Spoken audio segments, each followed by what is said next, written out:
Okay, so I've got my Dagoma Neva open here because it,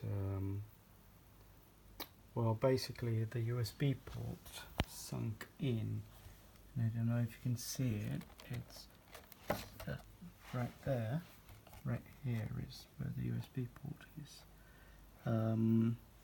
It sunk in because the controller board is basically just glued to the bottom plate using double-sided tapes on those small plastic feet, like the one you can see there in the center of the screen, and the glue of the tape obviously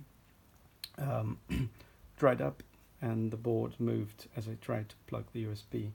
I sent Dagoma support an email. They haven't responded in a day, so I decided to open it up myself and see what I could do. So I disassembled it.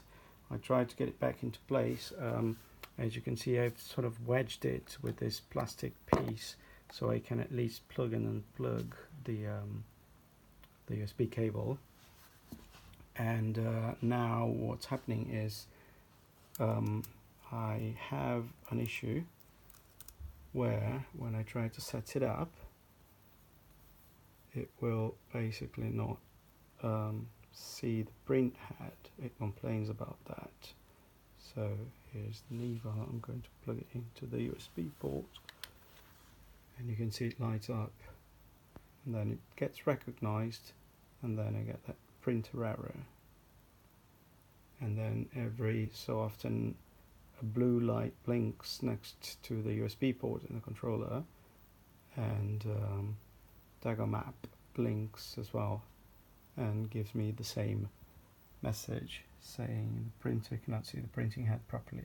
Please check the wiring. So I had a look at the wiring for the print head here. It looks pretty firm into place. I tried each cable individually, they're all firm. So I'm kind of out of ideas now. I'm going to try to do some things still, but I'm almost giving up on this.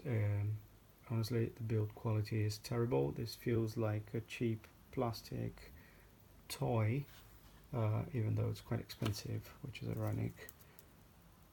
So yeah, I might just have to give up on the Neva and perhaps get a better printer. We'll see.